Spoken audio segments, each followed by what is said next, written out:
Well, you see these folks behind me every week supporting the crew members on the space station as they perform science experiments. Well, the person who leads that team is called a Payload Operations Director, and I'm pleased to be joined by one of the first of 5 people who was asked by NASA to be a Payload Operations Director. That was way back in Expedition 2, Pat Patterson. Now we're on Expedition 47. Tell us about the things that we've accomplished in that time. What goes through your mind?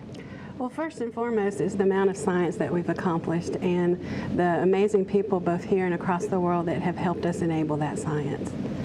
And, you know, you didn't start out with this beautiful room we have behind us here either. Tell us about, you know, I mean, you've added crew members, you've had to add technology too. Technology has changed a lot, I'm sure. Technology has changed in the last 15 years. Our original room was 90 degrees oriented differently.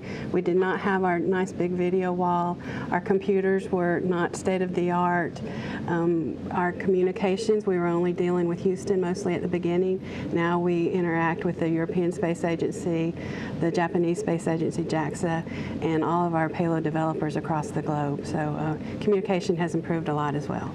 And the crew members have changed over that time too, and you have, like you mentioned, the international partners. Tell us how that has evolved through the years of working with the crew members and helping them get that important science. Well, we surged between, we've had as few as 2 crew members up to as many as 9 when we had a shuttle docked with us. So that affects a lot with what you can do and how you do it. And you guys plan, coordinate, and do it all, right? Really? Right. We're responsible for the NASA science on board, and our job is to make sure that the crew has everything they need to execute that science for the scientists on the ground. So I won't ask you your favorite crew member, but I will ask you about some of your favorite experiments. Yeah, we'll put you on the spot. Do you have any I mean, that's really been a long time. I mean, that's since 2001. Yeah. A lot of experiments. How many have we gotten to? I mean, it's really increased. We're up to over 300 payloads or experiments. Asking somebody their favorites, kind of like asking somebody to name a favorite child or a pet. They're all unique and they all have soft spots in our hearts. But one of them I wanted to tell you about today was called Spiders in Space. And we flew 2 golden orb spiders that lived on board space station for approximately 3 months. And the goal there was golden orb spiders spin a web every day. So we wanted to see how they would adapt. And come to find out, they adapted just fine. And comparing that to golden orbs that flew on a shorter duration shuttle mission, the shuttle spiders spun continuously, whereas the station spiders followed a timetable. They got up in the morning, spun their web, hunted their food, and then ate their web and started all over the next day. So it's just amazing how not only humans but creatures can adapt as well. And that was very popular. The video was very popular on YouTube, I know. It was. And you also, I see you're leaning towards the educational side of payloads. Tell us about the other one that you really like. The other one is called SPHERES, which is an acronym, like everything at NASA is an acronym. SPHERES stands for Synchronize, Position, Hold, Engage, Reorient, Experiment Satellites. And that's why it's an acronym. That's right. That's very right. And it's a set of 3 soccer ball-sized satellites that can be computer controlled from software that's uploaded from the ground. And the educational part of SPHERES is that every 6 months MIT holds a competition, and they design a scenario. And one of the scenarios last year was they provided a map of asteroids and solar flares, and then the students had to code the software to get close to get imagery, but not too close to the solar flare.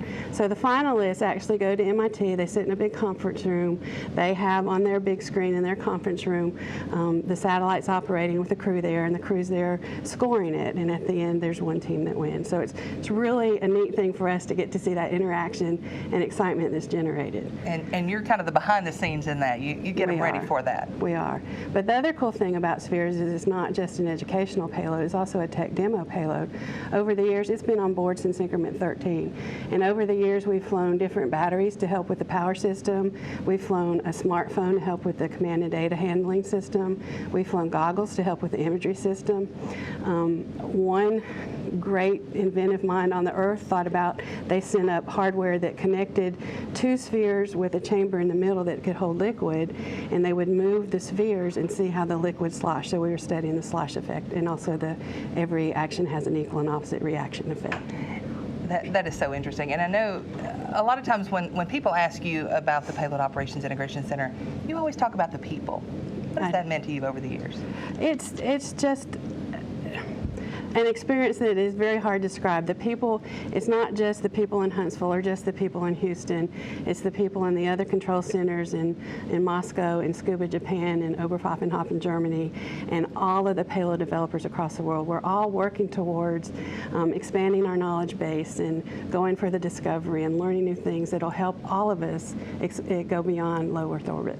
And I know we're grateful that you've been there from the start. And one day I'm going to learn how to say Oberpfaffenhofen. Yeah. Takes a lot of practice. Doesn't roll off the tongue too easily. Let's take a live look into the Payload Operations Integration Center. Look at those folks busy at work today. Thank you very much, Pat. And if you'd like to ask Pat anything, or maybe any of these people, maybe something I didn't ask, you'll have that opportunity this Thursday, March the 10th, from 2 to 3 Central Time during our Reddit Ask Me Anything. You ready for that, Pat? I'm ready. Pat will be joined by other team members here to answer your questions about supporting science on the station. You can follow along with the responses to the questions, or just pose one yourself if you'd like to at the official Reddit AMA website.